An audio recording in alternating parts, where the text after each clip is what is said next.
മഴ തോരും മുമ്പേ സീരിയലിൽ ഇനി വരാനിരിക്കുന്ന നല്ലൊരു അടിപൊളി എപ്പിസോഡിന്റെ റിവ്യൂ ആണ് കേട്ടോ പറയുന്നത്. അങ്ങനെ ബാലചന്ദ്രന്റെ തീരുമാനങ്ങളൊന്നും ഒട്ടും തന്നെ അംഗീകരിക്കാനാകാതെ വൈജയന്തി അമ്മയെയും കൂട്ടി വീട് വിട്ടിറങ്ങാൻ തീരുമാനിക്കുവാണ്.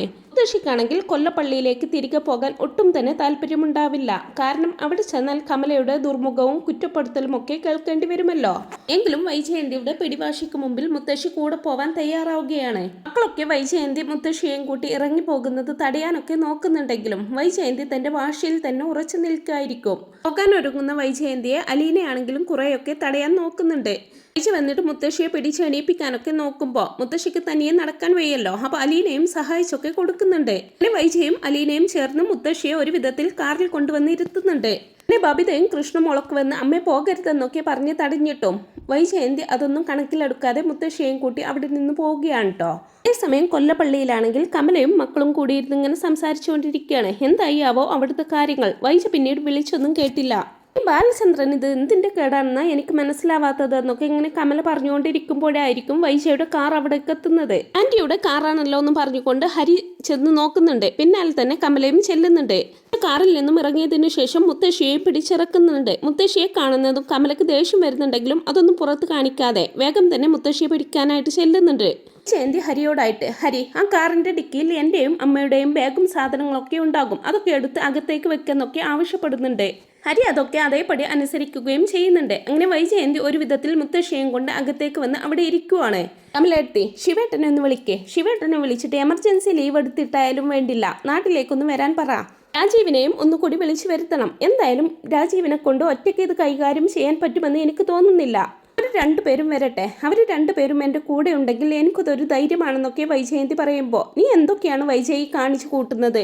ബാലചന്ദ്രനെ അവന്റെ ഇഷ്ടത്തിന് വിട്ടാൽ പോരെ? നീ വീണ്ടും ഓരോന്നൊക്കെ ചെയ്തു കൂട്ടിയാൽ അവന്റെ ദേഷ്യം കൂടുകയല്ലേ ഉള്ളൂ എന്നെല്ലാം മുത്തശ്ശി പറഞ്ഞു കൊടുക്കുന്നുണ്ടെങ്കിലും, ഇല്ലമ്മേ, എല്ലാം അങ്ങ് ബാലചന്ദ്രന്റെ ഇഷ്ടത്തിന് വിട്ടുകൊടുത്താൽ ഞാൻ പിന്നെ അവിടുത്തെ ആരാ?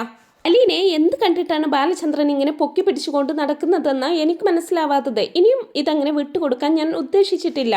എന്തായാലും ശിവേട്ടനും രാജീവനും വരട്ടെ. ഇതിലൊരു തീരുമാനം ഉണ്ടാക്കിയിട്ടേ ഞാൻ ഇനി അങ്ങോട്ട് തിരിച്ചു പോകുന്നുള്ളൂ എന്ന് വാശി പിടിക്കുവാണ് വൈജയന്തി. മനുവും മുത്തശ്ശിയും ഒക്കെ മാറി മാറി വൈജയെ ഉപദേശിക്കുന്നുണ്ടെങ്കിലും വൈജയന്തി തന്റെ ഈഗോ മുറുകെ പിടിച്ചുകൊണ്ട് തന്നെ ഇരിക്കുകയായിരിക്കും. അലീനയെ ആ വീട്ടിൽ നിന്നും പുറത്താക്കിയിട്ടേ താൻ ഇനി ആ വീട്ടിലേക്ക് തിരിച്ചു പോകൂ എന്ന് ശപഥമെടുക്കുവാണ്. അങ്ങനെ വൈജയന്തിയുടെ പ്രശ്നങ്ങളെല്ലാം അറിഞ്ഞ് ശിവൻ നാട്ടിലേക്ക് എത്തുന്നുണ്ട്. കാര്യങ്ങളൊക്കെ അറിയുന്ന ശിവേട്ടനും ബാലചന്ദ്രനെ കുറ്റപ്പെടുത്തുകയാണ്. ഇങ്ങനെ വിട്ടാൽ ശരിയാവില്ലല്ലോ. സ്വന്തം ഭാര്യയെ മറന്ന് തന്നെ ഇഷ്ടത്തിന് ഓരോന്ന് കാണിച്ചു കൂട്ടുക എന്ന് വെച്ചാൽ ഇതൊക്കെ എവിടെയെങ്കിലും നടക്കുന്ന കാര്യമാണോ? എന്തായാലും ഞാൻ ബാലചന്ദ്രനോടൊന്ന് സംസാരിച്ച് നോക്കാം വൈജയ് എന്നൊക്കെ പറയുമ്പോൾ അയാളോട് സംസാരിച്ചിട്ട് പ്രത്യേകിച്ച് കാര്യമൊന്നും ഉണ്ടാവില്ല. ഇനി സംസാരമല്ല വേണ്ടത്, നടപടിയാണ് വേണ്ടത്. അലീനെ എങ്ങനെയെങ്കിലും അവിടെ നിന്ന് പുറത്താക്കി തരണം ശിവേട്ട. എൻ്റെയും മക്കളുടെയും ജീവിതം എടുത്തിട്ടാണ് അയാൾ പന്താടുന്നത്. ഇതൊക്കെ ഞാൻ എങ്ങനെ സഹിക്കുമെന്നൊക്കെ പറഞ്ഞ് വൈജയന്തി കരയുമ്പോൾ, നീ ഇങ്ങനെ കരയാതിരിക്കേ, എന്തെങ്കിലും ഒരു വഴി ഞാൻ കണ്ടെത്തിക്കൊള്ളാമെന്ന് പറഞ്ഞുകൊണ്ട് ശിവേട്ടൻ വൈജയന്തിയെ ആശ്വസിപ്പിക്കുന്നുണ്ട്. അങ്ങനെ എന്തായാലും ശിവേട്ടൻ വന്നതറിഞ്ഞ് രാജീവ് വീണ്ടും വരുന്നുണ്ട്. അങ്ങനെ അലീനയെ അവിടെ നിന്ന് പുറത്താക്കാൻ അവർ മൂവരും കൂടി പല ഗൂഢാലോചനകളും ആസൂത്രണം ചെയ്യുന്നുണ്ട്. ഇതെല്ലാം അറിയുന്ന മുത്തശ്ശിയാണെങ്കിൽ ഇതൊക്കെ വലിയ പ്രശ്നത്തിലേക്കാണ് പോയിക്കൊണ്ടിരിക്കുന്നത്. ഇതെല്ലാം അറിഞ്ഞാൽ ബാലചന്ദ്രൻ വെറുതെ ഇരിക്കുമെന്ന് തോന്നുന്നില്ല. പിന്നെ അത് വൈജയുടെ ജീവിതത്തെ അപ്പാടെ തകർക്കും. ഇതൊന്ന് വൈജയ്ക്ക് മനസ്സിലായെങ്കിലല്ലേ. ഇനി എന്തെങ്കിലും ചെയ്യാനുണ്ടെങ്കിൽ അത് ഗംഗാധരനെ കൊണ്ടേ പറ്റൂ. എന്തായാലും ഗംഗാധരനെ ഈ വിവരങ്ങളൊക്കെ അറിയിക്കാം. വൈജയായിട്ട് ഒരിക്കലും ഗംഗാധരനെ വിളിക്കില്ല. അവന്റെ അടുത്ത് അവളുടെ ഒരു അടവും വിലപ്പോവില്ലെന്ന് അവൾക്കറിയാം. എന്തായാലും ഗംഗാധരനെ ഒന്ന് വിളിച്ചു നോക്കട്ടെ എന്ന് പറഞ്ഞുകൊണ്ട് മുത്തശ്ശി ഗംഗാധരനെ വിളിക്കുന്നുണ്ട്. ഇങ്ങനെ മുത്തശ്ശി ഗംഗാധരനെ വിളിക്കുന്നുണ്ട്. ഫോൺ എടുക്കുന്ന ഗംഗാധരൻ, ആ അമ്മേ, എന്തൊക്കെയുണ്ട് വിശേഷം? ഈ ചെക്കും മക്കൾക്കുമൊക്കെ സുഖം തന്നെയല്ലേ? ആ സെർവന്റ്, ആ കുട്ടി ഇപ്പോഴും അവിടെ തന്നെയില്ലേ എന്നൊക്കെ ചോദിക്കുന്നുണ്ട്. ഈച്ചയുടെ കാര്യം പറയാൻ തന്നെയാ ഞാനിപ്പോൾ നിന്നെ വിളിച്ചത്. ഇവിടെ ആകെ കൂടെ പ്രശ്നങ്ങളാണ്. നിനക്കൊന്ന് ഇവിടം വരെ വരാവോ എന്നൊക്കെ ചോദിക്കുമ്പോൾ, എന്താ അമ്മേ കാര്യമെന്ന് ചോദിക്കുന്നതും മുത്തശ്ശി നടന്ന കാര്യങ്ങളൊക്കെ ഗംഗാധരനോട് പറയുന്നുണ്ട്. ഞാൻ കേൾക്കുന്നതും ഗംഗാധരനും വൈജയോടാണ് കേട്ടോ ദേഷ്യം വരുന്നത്. വൈജയ്ക്ക് ഇത് എന്തിന്റെ കേടാണമ്മേ? അഹങ്കാരം കൂടിയിട്ടാണ് അവൾ ഇങ്ങനെയൊക്കെ കാണിച്ചു കൂട്ടുന്നത്. ബാലചന്ദ്രനെ അയാളുടെ പാട്ടിന് വിട്ടാൽ പോരെ? ഈന, ആ ഒരു പെൺകുട്ടി അവിടെ ഉണ്ടെന്ന് കരുതി അവൾക്ക് എന്ത് നഷ്ടമാ വരാൻ പോകുന്നത്? ഇതൊന്നും എനിക്കറിഞ്ഞൂടെ ഗംഗാധര. ഞാൻ പറഞ്ഞിട്ടോ അവൾക്കൊട്ടും മനസ്സിലാകുന്നുമില്ല. എന്തായാലും ഞാനിപ്പോൾ ഇവിടെ കൊല്ലപ്പള്ളിയിലാണ് ഉള്ളത്. ശിവനും രാജീവും ഒക്കെ നാട്ടിലെത്തിയിട്ടുണ്ട്. അവരെല്ലാവരും കൂടി ചേർന്ന് ബാലചന്ദ്രനും ആ പെണ്ണിനുമെതിരെ എന്തൊക്കെയോ ഗൂഢാലോചനകൾ നടത്തിക്കൊണ്ടിരിക്കുകയാണ്.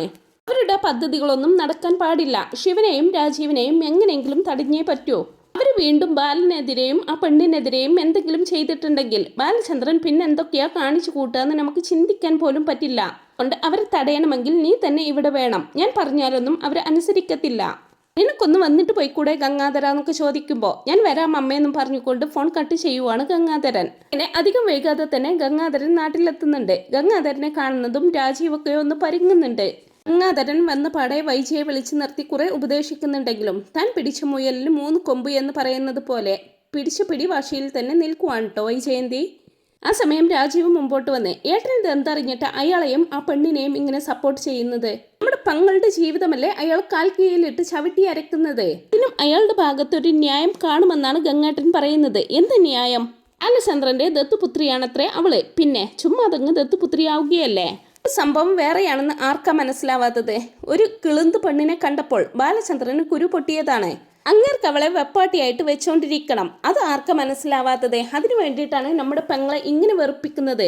പൈസ ഇറങ്ങി പോന്നാൽ പിന്നെ സുഖമായല്ലോ. അയാൾക്ക് അവിടെ അവളുമായിട്ട് സുഖിച്ച് ജീവിക്കാലോ. അതാണ് അങ്ങേരുടെ മനസ്സിലിരിപ്പെന്നും പറഞ്ഞ് രാജീവൻ പറഞ്ഞ് നാവെടുക്കുന്നതും ഗംഗാധരൻ രാജീവന്റെ കരണത്തൊരൊറ്റ പൊട്ടിക്കുന്നുണ്ട്. രാജീവ, വെറുതെ അനാവശ്യം പറയരുത്. ബാലചന്ദ്രൻ ഒരിക്കലും അങ്ങനെയുള്ള ഒരാളല്ലെന്ന് എനിക്കും നിനക്കും അടക്കം ഇവിടെ കൂടിയിട്ടുള്ള എല്ലാവർക്കും അറിയാം. അയാൾ ഒരിക്കലും സ്വന്തം കുടുംബത്തെ മറന്ന് ഒന്നും ചെയ്യില്ല. എന്തെങ്കിലും ചെയ്തിട്ടുണ്ടെങ്കിൽ അതിലൊരു ന്യായം കാണുമെന്ന് ഞാൻ പറഞ്ഞില്ലേ? അത് എന്താണെന്ന് ഏറെക്കുറെയൊക്കെ എനിക്കും അറിയാം. അതുകൊണ്ടാണ് ഞാൻ ബാലചന്ദ്രന്റെ പക്ഷം പിടിച്ച് സംസാരിക്കുന്നത്. അല്ലാതെ വൈജയുടെ കൂടെ കൂടി മനസ്സ് ദൂഷിച്ച് ഓരോ അനാവശ്യ കാര്യങ്ങൾ വിളിച്ചു പറഞ്ഞാൽ ആ നാവ് ഞാനിങ്ങ് അരിഞ്ഞെടുക്കുമെന്ന് പറയുവാണ് ഗംഗാധരൻ. ഏട്ടാ അത് എന്നും പറഞ്ഞുകൊണ്ട് ശിവേട്ടനും എന്തോ പറയാനായിട്ട് മുമ്പോട്ട് വരുമ്പോ വേണ്ട, ഇവിടെ വെച്ചൊരു സംസാരം വേണ്ട. 2 പേരോടുമായിട്ട് എനിക്ക് കുറച്ച് കാര്യങ്ങൾ സംസാരിക്കാനുണ്ട്. നമുക്കൊന്ന് പുറത്ത് പോയിട്ട് വരാമെന്ന് പറഞ്ഞുകൊണ്ട് അവരെ 2 പേരെയും കൂട്ടി ഗംഗാധരൻ പോകുന്നുണ്ട്. അവർ പുറത്ത് പോയി സംസാരിക്കുവാണ്. എന്താ ഗംഗേട്ടന് പറയാനുള്ളത്? ഗംഗേട്ടൻ എന്തിനാ ബാലചന്ദ്രനെ സപ്പോർട്ട് ചെയ്ത് സംസാരിക്കുന്നത്? ശരിയായിരിക്കും, അയാൾ ഒരു ഹാർട്ട് പേഷ്യൻ്റ് ഒക്കെ തന്നെ ആയിരിക്കും എന്ന് കരുതി നമ്മുടെ പങ്ങളുടെ ജീവിതമല്ലേ ബാലചന്ദ്രൻ ചവിട്ടി അരച്ചുകൊണ്ടിരിക്കുന്നത്? ഏതോ ഒരു വേലക്കാരി പെണ്ണിന് വേണ്ടി നമ്മുടെ പങ്ങളെ മനഃപൂർവ്വം അയാൾ അവഗണിക്കുകയല്ലേ? ലീന അയാളുടെ മകളാണെന്ന് രാജീവനോട് ബാലചന്ദ്രൻ തുറന്നു പറയുകയും ചെയ്തു. അത് ഏത് വകയിലാണ് മകളാവുന്നത്? ഇതിലൊക്കെ കുറച്ച് പ്രശ്നങ്ങളുണ്ട്. ബാലചന്ദ്രന്റെ ഭാഗത്താണ് ന്യായം എന്ന് മനസ്സിലാക്കിയത് കൊണ്ട് തന്നെയാണ് ഞാനിപ്പോൾ ഇന്ന് രാജീവിനെ അടിച്ചത്. ചേയുടെ വാക്ക് കേട്ട് നിങ്ങൾ 2 പേരും വെറുതെ പ്രശ്നങ്ങൾ വഷളാക്കാൻ നിൽക്കരുത്. പ്രശ്നം വഷളാക്കേ ഞങ്ങളോ? നമ്മുടെ പങ്ങൾക്കൊരു ആവശ്യം വരുമ്പോൾ നമ്മൾ തന്നെയല്ലേ അവളുടെ കൂടെ നിൽക്കേണ്ടത്? നമ്മളെല്ലാവരും കൂടിയല്ലേ അവളെ ബാലചന്ദ്രന്റെ തലയിൽ കെട്ടിവെച്ചത്? ബാലചന്ദ്രൻ ഇങ്ങനെയൊന്നുമല്ലായിരുന്നല്ലോ. വൈജയോട് ഒരുപാട് ഇഷ്ടമായിരുന്നല്ലോ അയാൾക്ക്. എന്നിട്ടിപ്പോൾ പെട്ടെന്ന് ഒരു പെണ്ണിനെ കണ്ടപ്പോഴേക്കും അയാൾക്ക് എന്താ പറ്റിയതെന്നാ ഞങ്ങൾക്ക് മനസ്സിലാവാത്തത്. എല്ലാറ്റിനും നമ്മുടെ അച്ഛന് പറഞ്ഞാൽ മതിയല്ലോ. അച്ഛൻ്റെ പണിയാണ് ഇവിടെയൊന്നും ഹോം നേഴ്സ് ഇല്ലാതെ അങ്ങ് തിരുവനന്തപുരത്ത് പോയി അവളെ കൂട്ടിക്കൊണ്ടുവരാൻ. അതും ഏതോ ഒരുത്തി പിഴച്ചു പ്രസവിച്ച് തെരുവിൽ കിടന്ന് വളർന്ന അവളെ തന്നെ വേണമായിരുന്നോ? ഇനി അതൊന്നും പറഞ്ഞിട്ട് കാര്യമില്ലല്ലോ. കഴിഞ്ഞത് കഴിഞ്ഞു. എന്തായാലും ബാലചന്ദ്രൻ ഇപ്പോൾ അവളെ തലയിലെടുത്ത് വെച്ചാണ് നടക്കുന്നത്. പക്ഷെ അതങ്ങനെ നമുക്ക് അംഗീകരിച്ചു കൊടുക്കാൻ പറ്റില്ലല്ലോ ഗംഗേട്ടാ. അതെ, ഗംഗേട്ടൻ എന്നെ അടിച്ചാലും കൊന്നാലും എനിക്ക് പറയാനുള്ളത് ഞാൻ പറയും. എന്തൊരു അഹങ്കാരമാണ് അയാൾക്കിപ്പോ. പണ്ട് നമ്മുടെ മുമ്പിൽ ഓച്ചാനിച്ച് നിന്നിരുന്ന പഴയ ബാലചന്ദ്രനെ അല്ല അയാൾ. നേർക്ക് തോക്കൊക്കെ ചൂണ്ടി ഭീഷണിപ്പെടുത്തിക്കൊണ്ടാ പറഞ്ഞത് നിനക്ക് പറ്റുമെങ്കിൽ അവളെ ഇവിടെ നിന്ന് പറഞ്ഞയക്കുന്നു. വെല്ലുവിളി സ്വീകരിച്ച് ഞങ്ങൾ എല്ലാവരും കൂടി അവളെ പറഞ്ഞു വിട്ടതാ ഗംഗേട്ടാ. പക്ഷെ അവളുടെ പിന്നാലെ തന്നെ ബാലചന്ദ്രനും പോയി അവളെയും കൂട്ടി റിസോർട്ടിലേക്ക് അങ്ങ് പോയി. പിന്നെ ഇപ്പോൾ തിരികെ വീട്ടിലെത്തിയിട്ടുണ്ടെന്നും അറിഞ്ഞു. സിംഗപ്പൂരിലേക്ക് തിരിച്ചു പോയതായിരുന്നു. അവളുടെ കാര്യത്തിൽ എന്തെങ്കിലും തീരുമാനം ഉണ്ടാക്കി തരണമെന്നും പറഞ്ഞിട്ടാണ് വൈജയന്തി വീണ്ടും എന്നെ വിളിച്ചു വരുത്തിയത്. എന്നിട്ടിപ്പോൾ ഞങ്ങൾ അവൾക്ക് വേണ്ടി ഒന്നും ചെയ്യേണ്ടെന്നാണോ ഗംഗേട്ടൻ പറഞ്ഞു വരുന്നതെന്നൊക്കെ ചോദിക്കുന്നുണ്ട്. രാജീവ, നീ വാക്കുകൾ സൂക്ഷിച്ച് ഉപയോഗിക്കണം. അലീന ആരാണെന്ന് അറിഞ്ഞിട്ടാ നീ അവളെ ഇങ്ങനെ വാക്കുകൾ കൊണ്ട് ആക്ഷേപിക്കുന്നത്. അവൾ ശരിക്കും ആരാണെന്ന് അറിയുമ്പോൾ ഈ പറഞ്ഞതൊക്കെ തിരിച്ചെടുക്കാൻ പറ്റാതെ വരും. വെറുതെ നമ്മളായിട്ട് ഒരു പ്രശ്നം ഉണ്ടാക്കാൻ നിൽക്കണ്ട. എന്തായാലും പ്രശ്നങ്ങൾ ഗുരുതരമാകാൻ പോവുകയാണ്. ഇതിപ്പോൾ ഇത്രത്തോളമായ സ്ഥിതിക്ക് എല്ലാറ്റിൻ്റെയും അവസാനം വൈജയുടെ തകർച്ച തന്നെയായിരിക്കും. ഇങ്ങനെ ഒരു നഷ്ടം വൈജയ്ക്ക് ഉണ്ടാകാതിരിക്കാനല്ലേ ഗംഗേട്ട നമ്മൾ ശ്രമിക്കേണ്ടത്? വൈജയ്ക്ക് നഷ്ടം ഉണ്ടാകാതിരിക്കണമെങ്കിൽ അതിന് അവൾ തന്നെയാണ് മുൻകൈയെടുക്കേണ്ടത്. ബാലചന്ദ്രനെ ബാലചന്ദ്രന്റെ ഇഷ്ടത്തിന് വിട്ട് അടങ്ങി ഒതുങ്ങി നിൽക്കാൻ ഞാൻ അവളോട് ആവശ്യപ്പെട്ടതാ. അപ്പോൾ അവൾ അതിനൊന്നും ഒരുക്കമല്ല. 2ാമത്തെ തവണയും അവൾ നിന്നെ വിളിച്ചു വരുത്തിയത് എന്തിനാ? ഇതിനാണ് അവൾക്ക് ഇത്ര വാശിയും ഷാട്ടിയും എന്നാണ് എനിക്ക് മനസ്സിലാവാത്തത്. കുറച്ചു കാലം അവൾക്കൊന്ന് ഒതുങ്ങിക്കൂടെ? ഇത്രയും കാലം ബാലചന്ദ്രനെ അവൾ ഭരിച്ചില്ലേ? കുറച്ചൊക്കെ ബാലചന്ദ്രനെയും അനുസരിച്ച് ജീവിച്ചൂടെ അവൾക്കെന്നൊക്കെ പറയുന്നുണ്ട് ഗംഗാധരൻ. ഗംഗേട്ടൻ എന്തറിഞ്ഞിട്ട് ഈ പറയുന്നത്? വൈജ തോറ്റു കൊടുക്കുമെന്ന് ഗംഗേട്ടൻ തോന്നുന്നുണ്ടോ? അവളെ മനഃപൂർവ്വം അയാൾ അവഗണിക്കുകയാണ് എങ്കിൽ അതിന്റെ കാരണം ഒന്ന് വ്യക്തമാക്കണ്ടേ? കാരണം പറഞ്ഞു കഴിഞ്ഞാൽ അവൾക്കത് മതിയാകും. അവൾ അത് മനസ്സിലാക്കിക്കൊള്ളുമല്ലോ. ഇതൊന്നും തുറന്നു പറയാതെ എന്തൊക്കെയോ മനസ്സിൽ വെച്ച് പെരുമാറുന്നു. എന്താണ് അതിൻ്റെയൊക്കെ അർത്ഥം? വൈജയെ കാണുന്നത് പോലും അയാൾക്ക് ഇഷ്ടമല്ല. അതൊക്കെ നമ്മൾ സമ്മതിച്ചു കൊടുക്കുകയാണോ വേണ്ടത്? പിന്നെ അവളുടെ ആങ്ങളമാരാണെന്നും പറഞ്ഞ് നമ്മൾ ജീവിച്ചിരുന്നിട്ട് എന്താ കാര്യം? നിങ്ങൾക്കതൊന്നും ഇപ്പോൾ പറഞ്ഞാൽ മനസ്സിലാവില്ല. ഞാൻ ഇക്കാര്യം ആരും അറിയരുത് എന്ന് കരുതിയിട്ടാണ് ഒന്നും കണ്ടില്ല കേട്ടില്ല എന്ന് വെച്ച് നടക്കുന്നത്. അതെ, നിങ്ങൾ കരുതുന്നത് പോലെ വൈജയോട് എനിക്കൊരു ഇഷ്ടക്കേടും ഉണ്ടായിട്ടല്ല.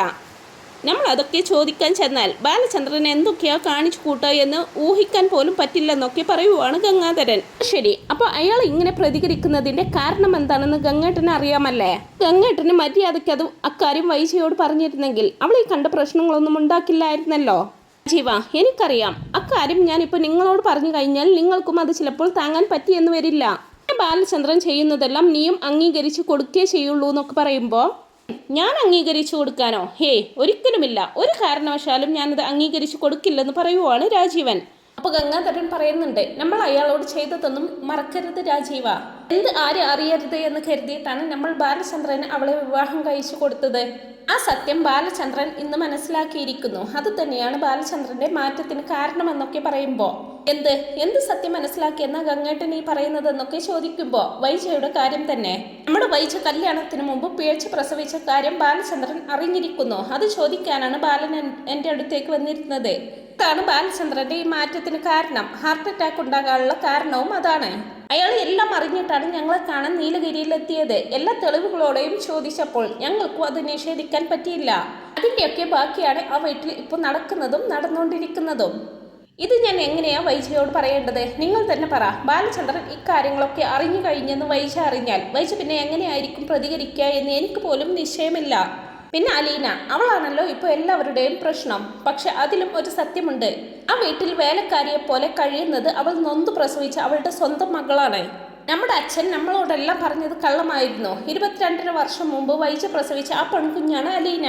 സ്വന്തം വീട്ടിൽ വേലക്കാരിയെ പോലെ കഴിയുന്നത് അവളുടെ സ്വന്തം മകളാണെന്ന് ഞാൻ അവളോട് എങ്ങനെ പറയും?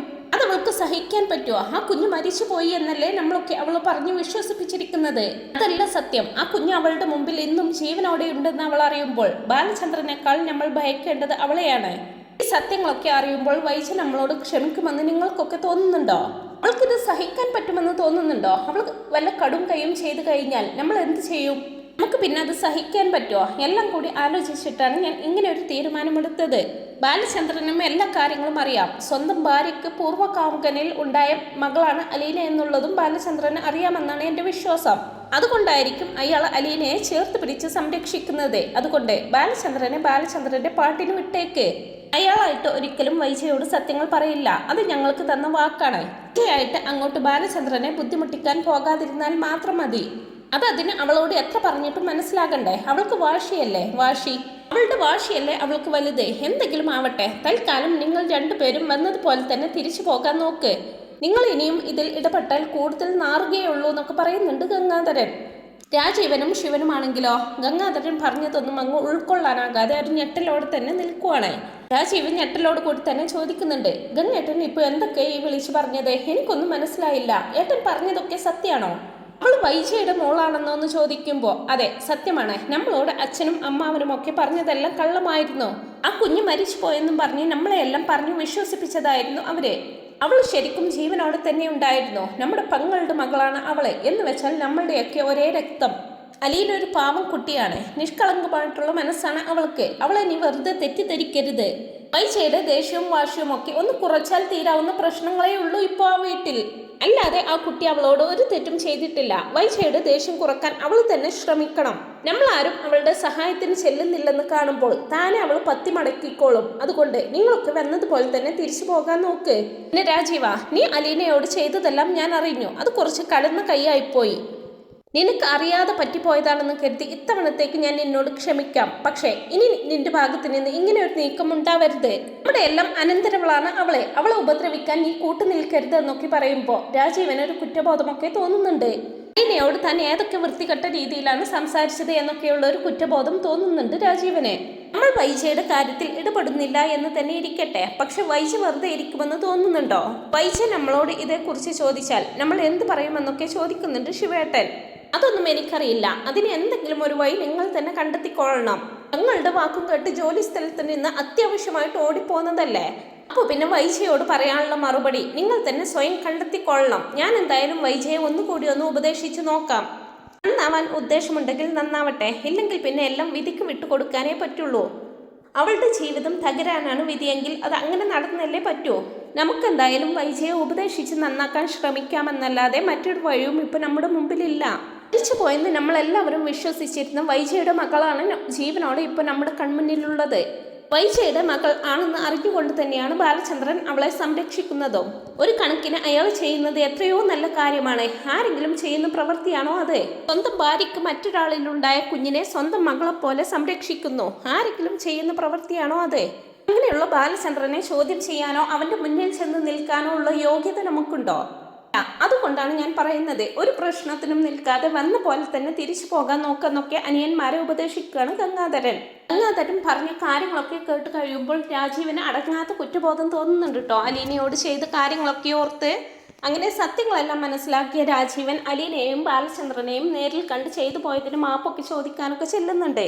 അങ്ങനെ ചെല്ലുന്ന സമയത്ത് ബാലചന്ദ്രൻ രാജീവനെ പലതും പറഞ്ഞ് പരിഹസിക്കുന്നുണ്ടെങ്കിലും ഒന്നും മിണ്ടാതെ കേട്ട് നിൽക്കുവാനേ രാജീവന് സാധിക്കുന്നുള്ളൂ. പിന്നെ കാര്യങ്ങളെല്ലാം വ്യക്തമാകുന്ന ശിവേട്ടനും രാജീവും വൈജയ്ക്ക് മുഖം കൊടുക്കാതെ തിരിച്ചു പോവുകയാണ് ചെയ്യുന്നത്. ഗംഗാധരൻ പല രീതിയിലും വൈജയെ ഉപദേശിക്കാനൊക്കെ ശ്രമിക്കുന്നുണ്ടെങ്കിലും വൈജ തന്റെ പിടിവാശിയിൽ തന്നെയായിരിക്കും.